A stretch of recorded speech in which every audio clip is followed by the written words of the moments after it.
Ladies and gentlemen, it's a pleasure to have all of you here for this panel, and I'm honored to have our panelists with us. So I believe that each of them will bring us unique insights and on this transformative journey of Saudi Arabia and all these monumental giga projects that are driving this change. I believe that the discussion today will focus on strategic opportunities, but also challenges and innovations of the whole rapidly evolving real estate and hospitality sectors. I believe that we will also explore how all these developments align with ambitious goals of Vision 2030 and how they contribute to Kingdom's economic growth and global positioning. Now I will give the opportunity to each panelist to introduce themselves and share their expertise in the context of the Kingdom's dynamic landscape. So please. Thank you very much.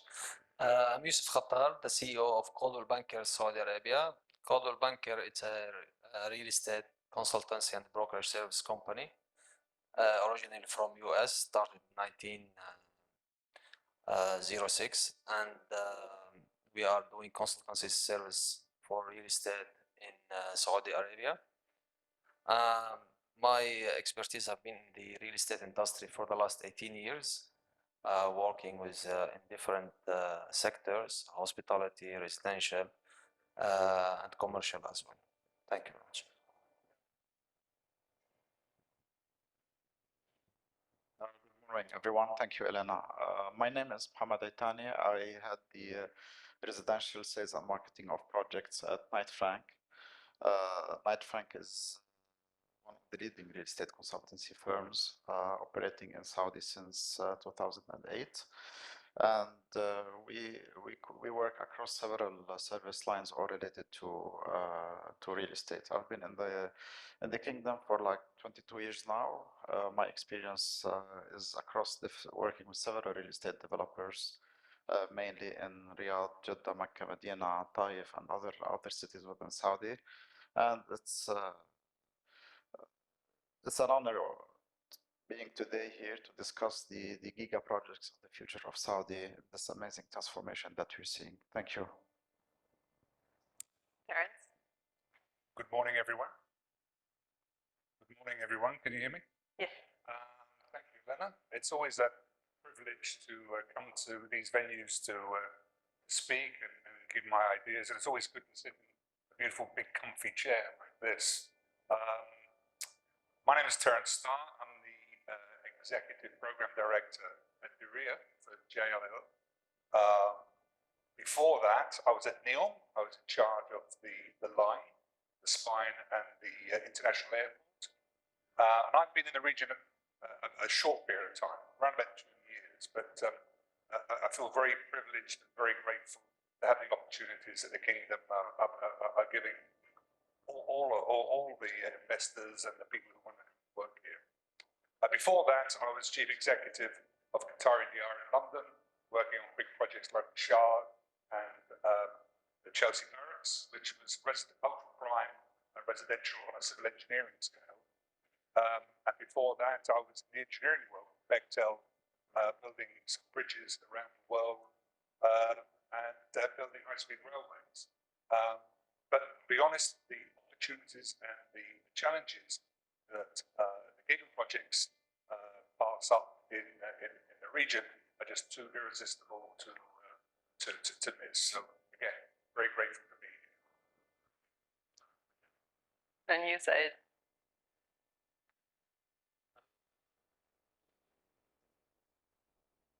Hello, good morning, everyone.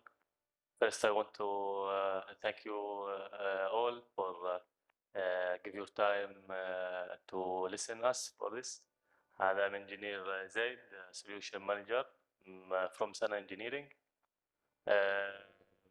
We are trying to make an engineering solution for bigger projects and give us the solution for these challenges in the projects for this.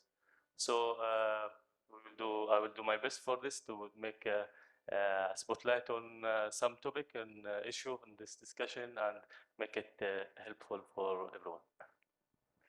Well, nice. It's a very diverse panel, and I believe that our different opinions will, help us to see various development types and also explore investment strategies maybe, and address the challenges and all the solution related to both concept design, sustainability, technology in these large-scale projects. And talking about the large-scale projects, Terence, you experience yourself Giga Projects as part of these teams. So what, in your opinion, are the unique opportunities of Saudi Giga Projects for investors? It's working now. Yes, as I mentioned earlier, Diriyah and NEOM are both very different projects, both very large. NEOM is ultra modern, whereas Diriyah is very traditional and reflects the spirit and the traditions of Saudi Arabia, but both have their own challenges. In terms of investment, there is an opportunity recently for China State and Al Saif to take over a large district in Diriyah, and build that out as one entity, which is a wonderful opportunity both for the country and for the investor to rapidly move through the investment stage into the implementation stage. NEOM is looking for investors. I'll be honest with you, I'm not an investor specialist, and my colleagues here will be able to better advise on it. But I think anyone coming into NEOM will be staggered by the scale, by the complexity, by the sheer ambition of NEOM, and they'd have to have patience, because I think it would take a long time for assets there to sort of come online, because of its complexity and its ambition. I was at dinner last night with some guys from Lula. Again, I know that they have a number of hotels. A few of these resorts have been funded by external entities, and they're looking for more investment. So I think these Giga projects do offer big and real opportunities. And now, Muhammad, maybe you will be able to answer that.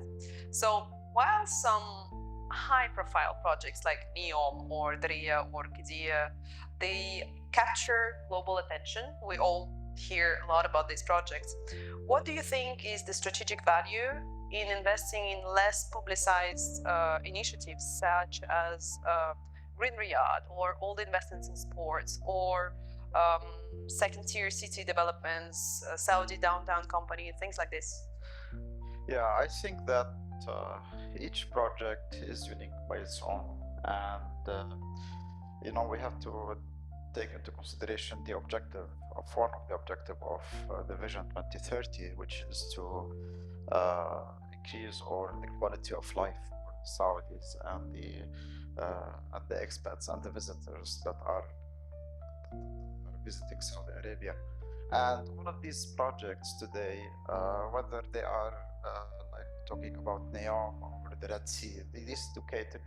NEOM is a new city, so they need new people that live there. Red Sea is a touristic destination. Whereas if you look, for example, at the SDC, Saudi Downtown Company, it's 11 projects in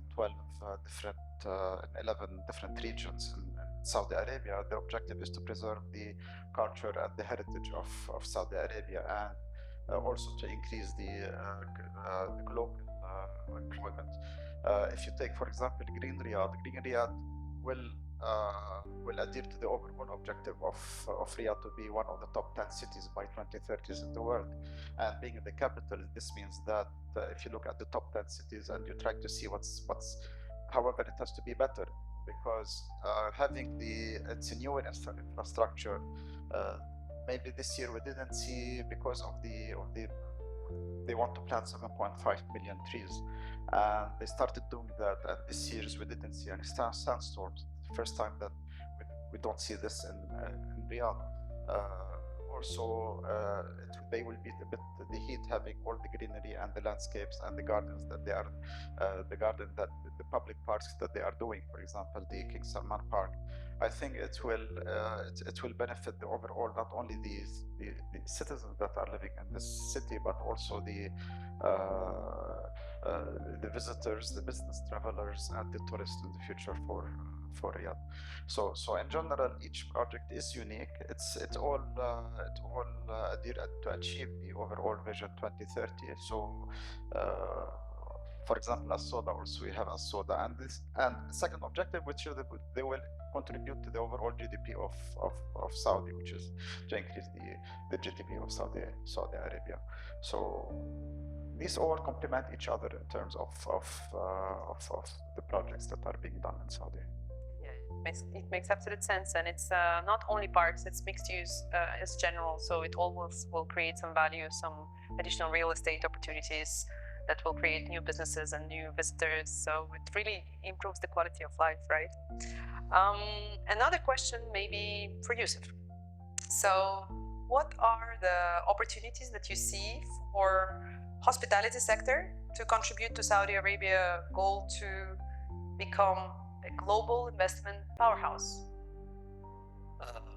First of all, if you want to analyze the hospitality market in Saudi Arabia, you should consider each city as a independent market. If you want to see the opportunities in Riyadh, as per, for example, the box number of TDF, Tourism Development Fund, and the Ministry of Tourism, the demand for hospitality for the upcoming 5 years for hotel rooms, the current supply is 40,000, 45, and the demand is 80,000.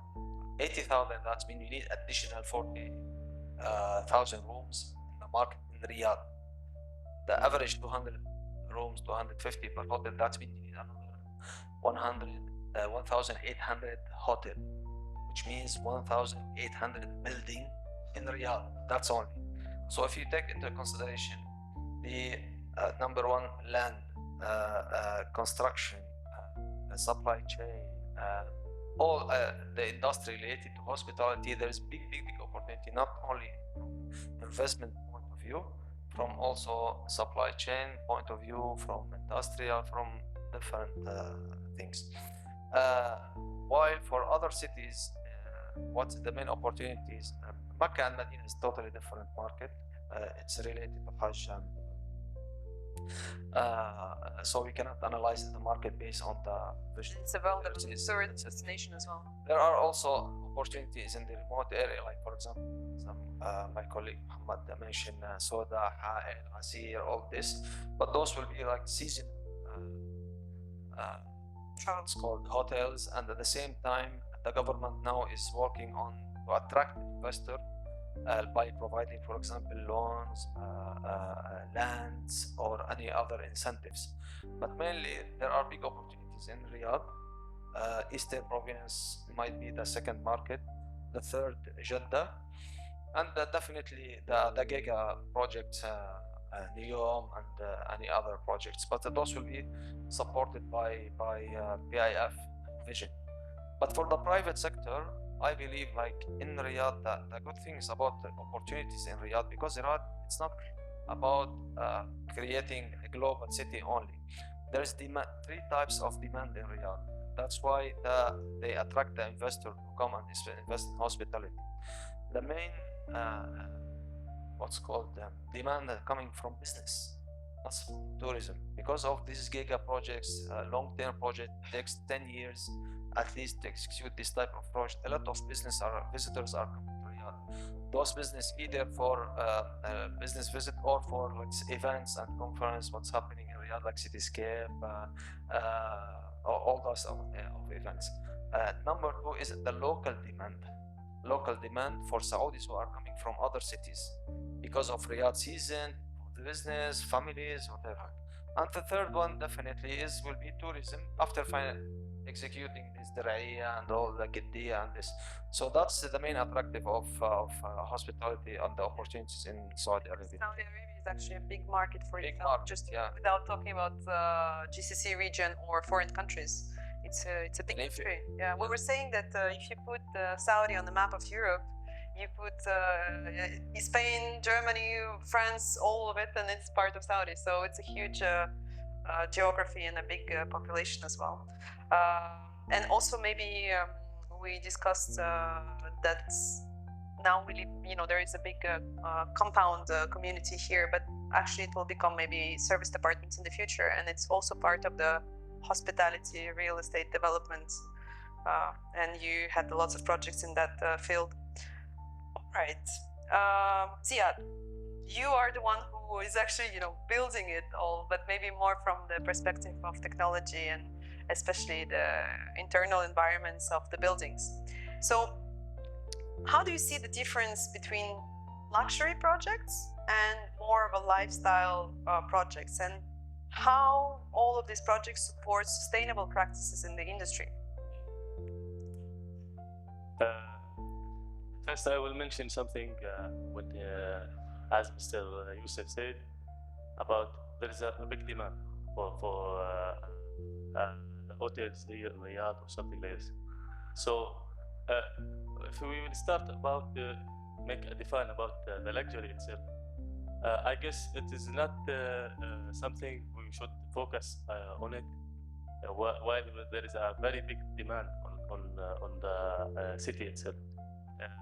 The luxury and also the lifestyle project, if we will combine it with the sustainability, we will see that the luxury definition and about the luxury project will force our faces the sustainability, because it's focused about the exclusive and the high end, very high quality, and this something not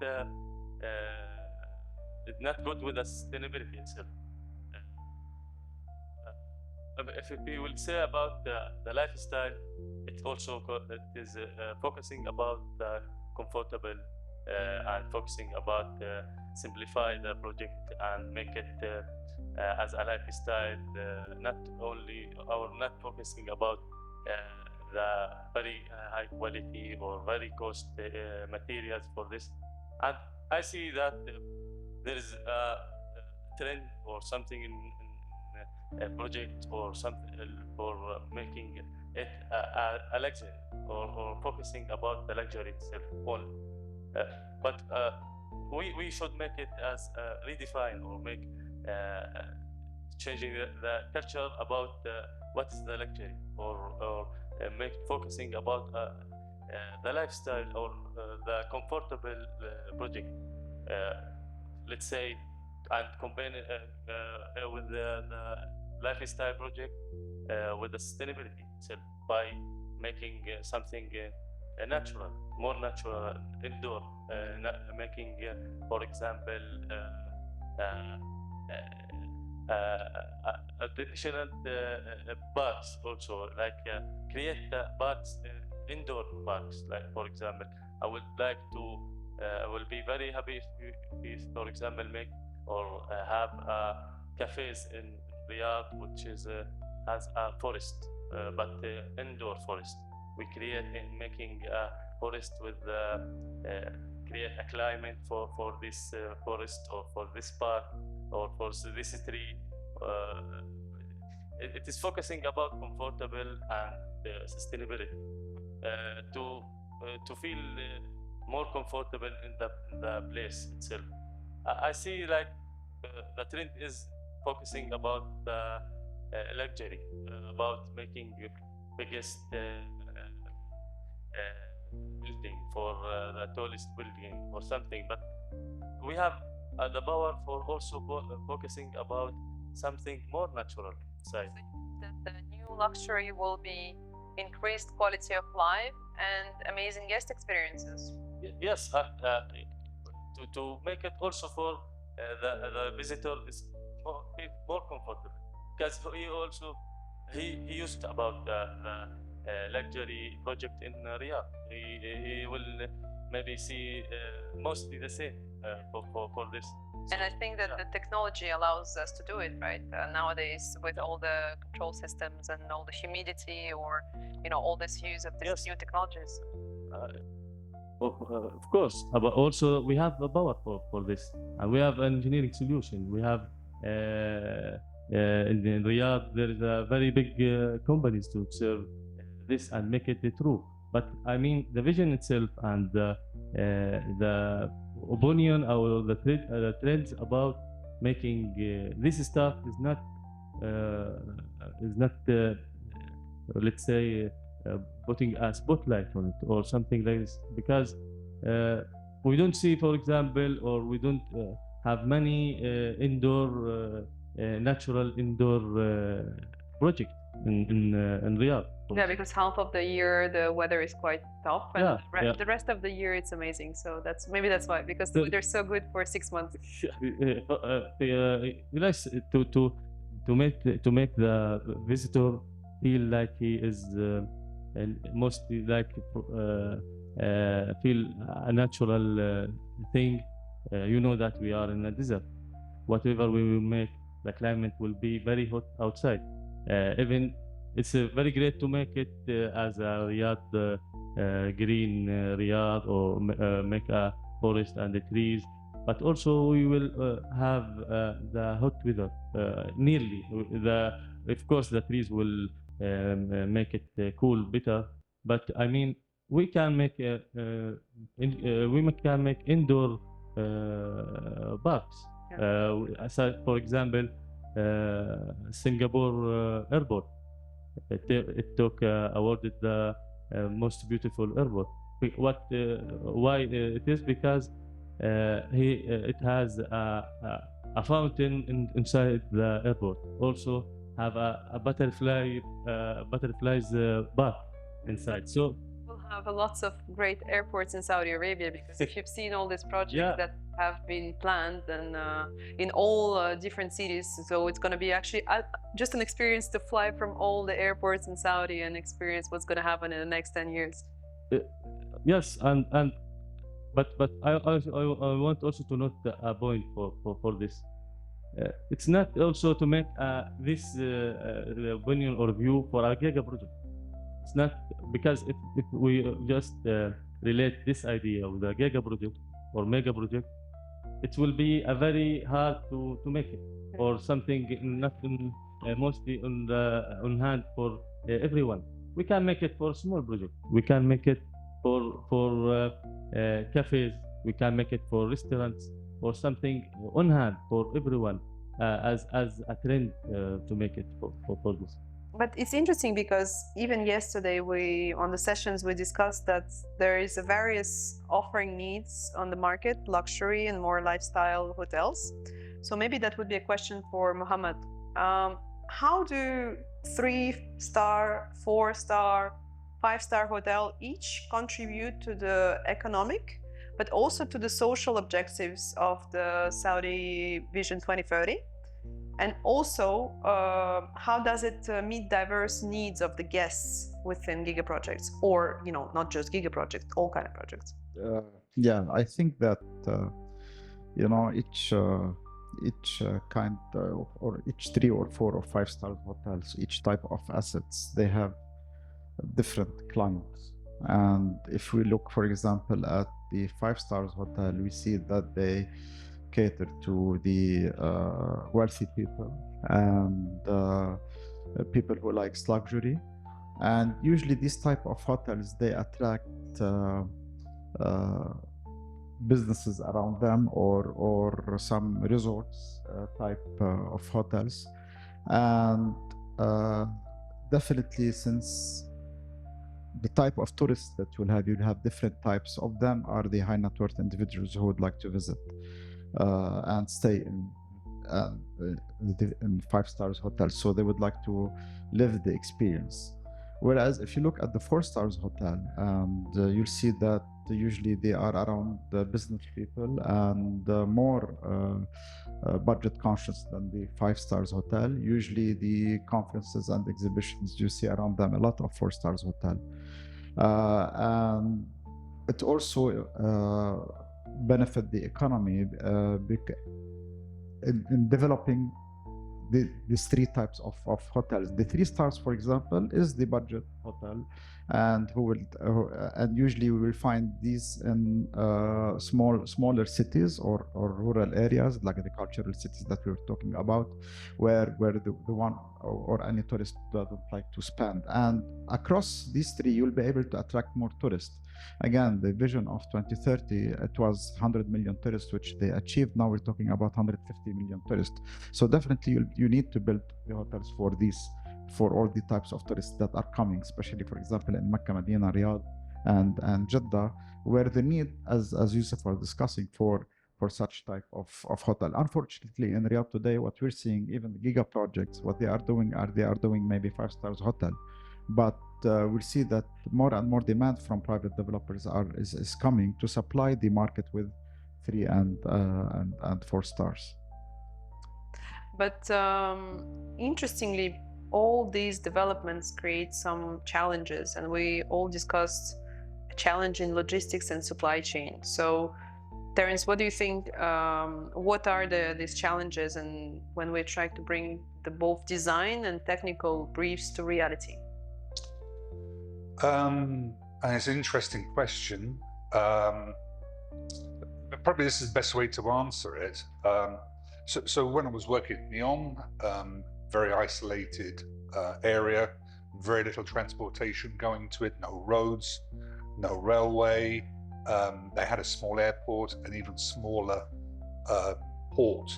And the big obstacle there, I think, very early on, and probably still is logistics, is getting material into the area, building consolidation centers around the work site so that components can be pulled together,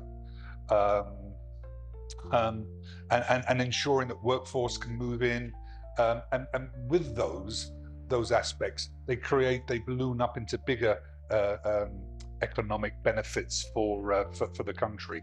The other aspect, as well as modularization, again in Saudi, to be able to build components and then build them into the main site, NEOM or Diriyah, without having to sort of import them or without having them to travel great distances. At JLL, we're very keen on looking at the carbon footprint of our construction methods. In America, they reckon that almost a third of the carbon produced comes from just logistics and transportation itself. So if you can look at ways of reducing that, then you're going to have real benefits, both in terms of economic growth, economic value, but also environmental, as Ziad was talking about a moment ago. The other big thing, as I say, is modularization, is bringing innovation. There's 2 companies that I know in the UK have recently come to Saudi. One is a company called Kelpray that do a product called Hyperpile, which can be made in Saudi Arabia. It uses less concrete than the traditional foundation, but you can pack it full of green instruments that will cool the building, that will monitor the building, and again, bring more economic benefit. The other company I was speaking to recently is a company called Dongban, and they build some of the world's highest prefabrication buildings. And picking up on Yusuf's point, if hotels have to be built 1,800, I think was the number mentioned, over the next few years, then modularization is the answer. And there's 2 aspects to that. It's safer, it's quicker, it's cleaner, but also it frees up space in the contracting world for more traditional contractors to go off and build the more traditional buildings. Absolutely. And what's interesting you mentioned is NEOM is such a challenging project that it's kind of a testing ground for so many new ideas, for so many new technologies, for other ways of thinking outside of the box. So it's really a strategic project that helps, maybe my personal opinion, I don't think it's built to be built, but I think it's built for the opportunity to experience all of it. So that's the beauty of this futuristic, visionary project. So let me see how are we going to move our discussion.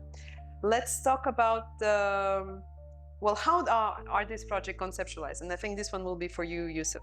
So when the projects are initiated, developers, of course, make some kind of study to make sure that the projects are economically feasible. So what are the typical points in the feasibility study and the project brief for the consultants in the hospitality projects or other kind of real estate projects? From investment point of view, there are two types of analyzing the hospitality. First of all, if you want to develop new hotel, like acquire land and doing the study, or acquire existing hotel, existing building. So for the first one, the location is the first point in terms of site analysis, because of the location you can analyze the proximity to demand generator. So from where the demand will come based on the location. Number one, the location will help you to identify the scale of the hotel, 5-star, 4-star, 3-star, depend on this. Number two is the hotel brand.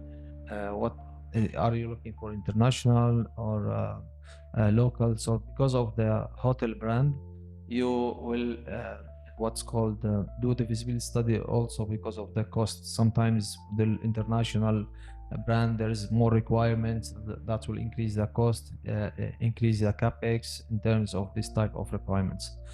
And definitely the financial study will be related to the what's called the development cost plus the return on investment, or IRR, for the hotel. Each investor is seeking has in terms of the new development minimum IRR between 14 to 15%, while for example for the existing hotel, if the investor need to acquire in a hotel, the cap rate between, let's say, 8, 7, 6.5 sometimes in the luxury, to 8% in the mid-scale. And which timeline? The timeline, for example, to you need at least 3 years for construction. You need 5 years for break even, and the payback period for this type of investment at least 7 years to stabilize. Yeah. Interesting. So my next question would be maybe for Ziad. So what are the technology solutions nowadays that are used in real estate development projects or hospitality projects within these large-scale projects? And does it help to maintain the balance between cost efficiency and quality?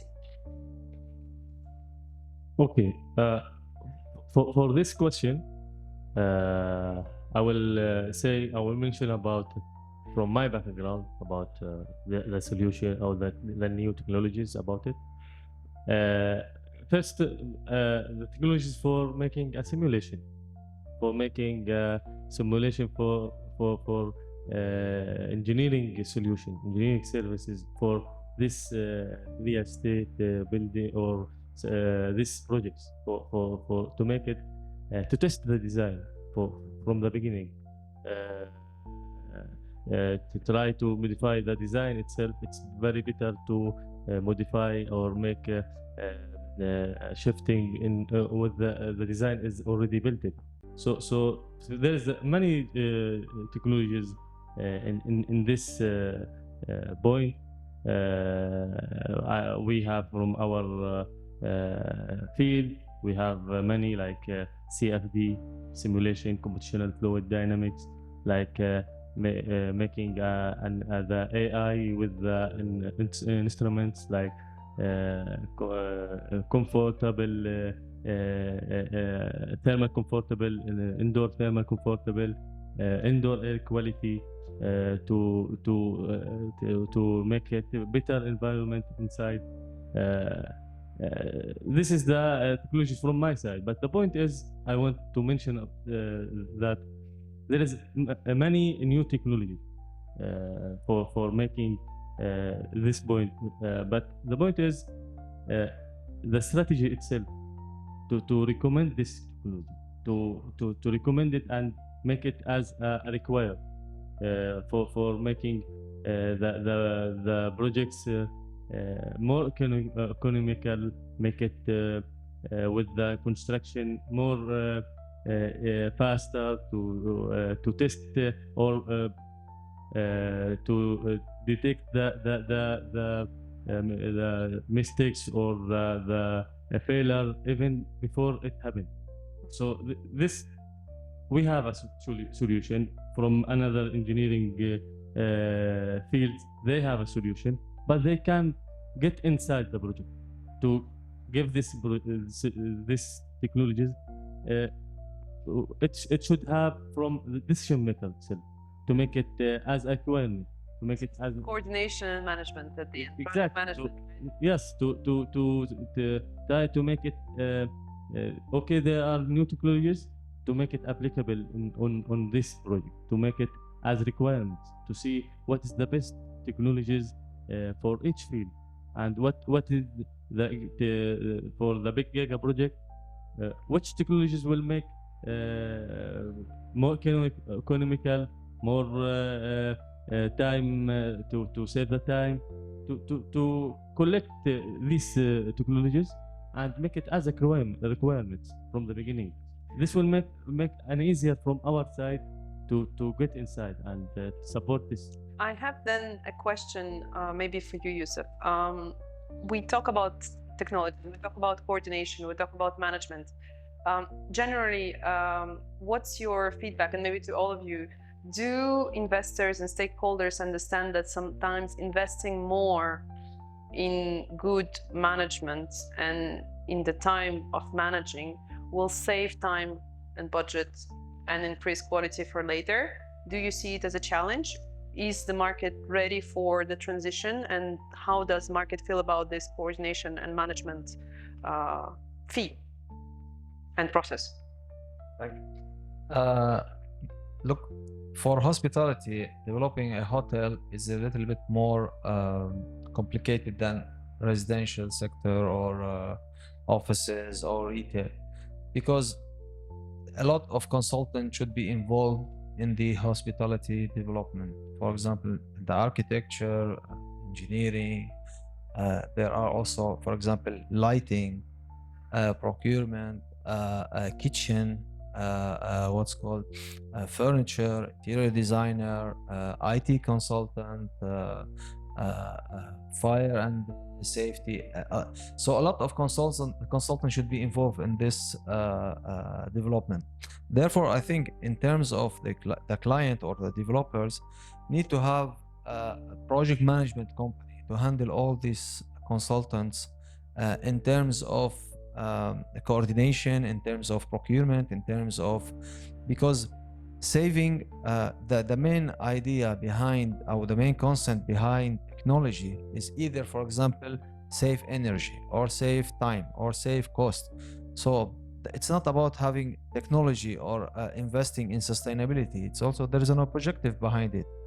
You hire a consultant, they provide you the best technology, but it might be expensive. Who will advise you, is it expensive or not? Is it effective or not? So you need this, you need one consultant also, like our project management company, to manage all those stakeholders, to advise the clients in terms of the budget and then in terms of the efficiency. That's it, because at the end, it's not about only technology to help, because investing in technology, it will improve the customer experience, but at the same time, you need to save cost at the same. All our stakeholders are both investors, both operators, guests, and employees. So it's actually, we're going back to the quality of life. And Yeah. it also brings me to another point that we wanted to discuss is people, right? Because all these projects, they're not built for the sake of building great projects. They're built to give opportunities for people to strive, to experience these challenges, to get some white hair, you know, from all these Giga projects, right? Maybe, Terence, you could answer that, and all the others afterwards if you want to add. So what are the demands placed on the human capital, but also on the education and training systems? Before I do that, if you don't mind, I'll just pick up on a point Yusuf made. And we're talking about project managers, and I'm a project manager. Jones Lang LaSalle are project managers. We manage long-term complex programs and projects. And probably the biggest thing a client has to deal with is change and managing change, because projects change all the time. Employees' requirements change all the time. Conditions change all the time. Sorry? And the teams. And teams change all the time. Personalities change. And for me, that's probably one of the biggest things that a project management company can bring to a complex project, is managing the change process. But coming back to the original question, for me, again, with my experience in Saudi Arabia, the thing that's most exciting is the education programs and bringing forward Saudi engineers, technocrats, technicians. We engage with schools and bring the schools to the Giga Projects, because Giga Projects are like mini universities. You know, they're great learning opportunities for children and inspire them about their future, inspire them about their nation and what the nation's trying to achieve. So we bring in, I've got this week 12 interns coming in, Saudi interns, all of different qualifications, different experiences, but they'll learn about the environmental aspects of the project, they'll learn about cost, they'll learn about the engineering and design. Again, that's very, very exciting. So for me, the big opportunity that Giga Projects bring are for the young children and kids going through tertiary education, because they're great learning facilities. I absolutely agree with you, because I can add a personal note. I started at 21 on a mega project, a 2 billion hotel developments. And I learned through mentorship with my colleagues, with all the amazing people that were working on this. And it really was the learning curve and the best experience. So after being in so many big projects for 10 years, I can see the difference. And, you know, maybe studying for 5 years doesn't bring you as much experience as just experiencing it with your own tears, sweat, and laughs, and amazing opportunities of seeing the success, sometimes learning from failures. So learning on the ground is the best experience that actually a young generation can have. Yeah. Thank you so much for your insights. And maybe my outcome of our discussion is the future, and we're going to shape the future of this urban development and economic growth by both innovating thinking and strategic collaborations. So, you know, we'll see the result in 2030. Thank you. Thank you.